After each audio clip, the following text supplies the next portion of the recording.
सामान्य कुरा होइन। यहाँ शहीदकी आमा छिन्, ध्यान दिनुहोला। कुनै पनि बिचौलियासँग साँठगाँठ गर्नुभन्दा, एक कप चिया खानुभन्दा अगाडि, उसको एक घुटको पानी खानुभन्दा अगाडि शहीदकी आमालाई सम्झिनु होला। आफ्नो छोरो चढाएर संसद छिरेकी छन् शहीदकी आमा। सामान्य कुरा होइन।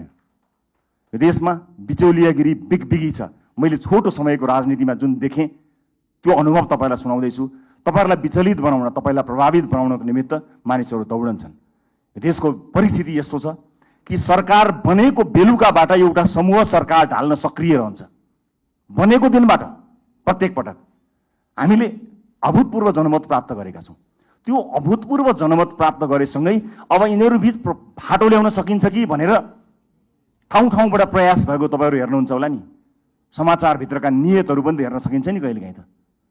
त्यस्ता ठाउँबाट हामी बच्नुपर्छ। हामीलाई फुटाउने, हामीलाई गिराउने, हामीलाई गरज गराउनेहरूको बिगबिगी छ।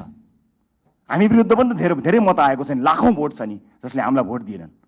अन्य विभिन्न नेताहरू छन्। प्रतिपक्षीको कमी रहँदैन, विरोधीहरूको कमी रहँदैन। फरक यति हो कि हामी कति बलियो छौँ। आफू बलियो हुनुपर्छ, अरूलाई दोष लगाएर अर्काले फुटायो, अर्काले शक्ति गर्यो, विदेशीको चाल, उसको चाल, यसको चाल, यस्ता शब्दहरूलाई अब हामीले मेटाउनुपर्छ। यो कसैको चाल होइन। हामी मिल्न सकेनौँ भने, हामी स्वार्थको बन्दी बन्यौँ भने मात्रै समस्या पर्ने हो। विभिन्न राजनीतिक पृष्ठभूमिबाट रासोपा आउनुभएका साथीहरूलाई मेरो स्वागत छ।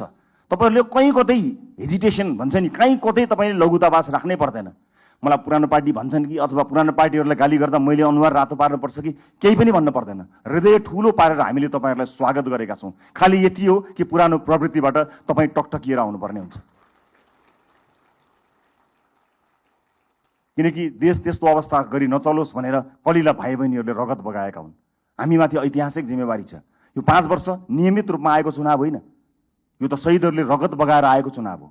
यहाँ जथाभावी अभिव्यक्ति दिने, यसलाई मनोरञ्जनको विषय बनाउने र हल्का खुलफुलका रूपमा प्रस्तुत हुने छुट कसैलाई पनि छैन, मलाई पनि छैन। हामी देखिरहेका छौँ। तपाईँ हाम्रा गतिविधिहरू नागरिकले हेरिरहेका छन्। भोट दिएका जनताको शिर झुक्ने काम कसैको कुनै अभिव्यक्तिबाट, कुनै क्रियाकलापबाट हुनु हुँदैन। प्रत्येक भोटको इज्जत हुनुपर्छ।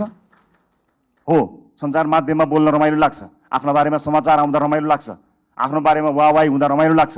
सञ्चारकर्मी साथीहरू पनि यही समाजका साथीहरू हुन्, उनीहरू मित्र हुन्। उनीहरूले कहिलेकाहीँ आफ्नो पक्षमा राम्रा कुरा लेखिदिँदाखेरि आफू दङ्ग परिन्छ। तर त्योभन्दा अलिकति माथि उठ्नुपर्छ।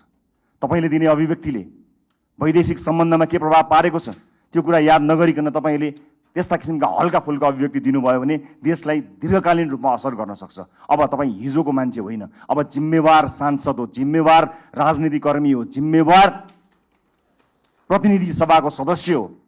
त्यसकारणले आफ्नो भूमिका परिवर्तन भएको छ। होइन जो कोहीलाई अझै पनि म अभियन्तै हुँ भन्ने लाग्छ, अझै पनि पुरानो पेसाकर्मी हुँ जस्तो लाग्छ, जो कोहीलाई म हिजोकै जस्तै भनौँ न यदि जिम्मेवार नभए पनि सार्वजनिक अभिव्यक्ति जस्तो दिन्थे त्यस्तै दिन्छु भन्ने जस्तो लाग्छ भने you are more than welcome to leave this hall. तपाईँहरू सांसदको भूमिकाबाट बाहिर जान सक्नुहुन्छ, केही पनि फरक पर्दैन। तर होइन, अब म जिम्मेवार हुँ, अब मेरो भूमिका फेरिएको छ। यो देशका कानुनहरू मैले फेर्नु पर्नेछ, कानुनहरूमा संशोधन ल्याउनु पर्नेछ, नयाँ कानुनहरू ल्याउनु पर्नेछ। मलाई मत दिएका जनताको घर घरमा खुसियाली आउनु पर्नेछ र मलाई मत दिएका जनताको चुलो बोल्नु पर्नेछ। मलाई मत दिएका जनतालाई प्रभाव पर्नुपर्नेछ।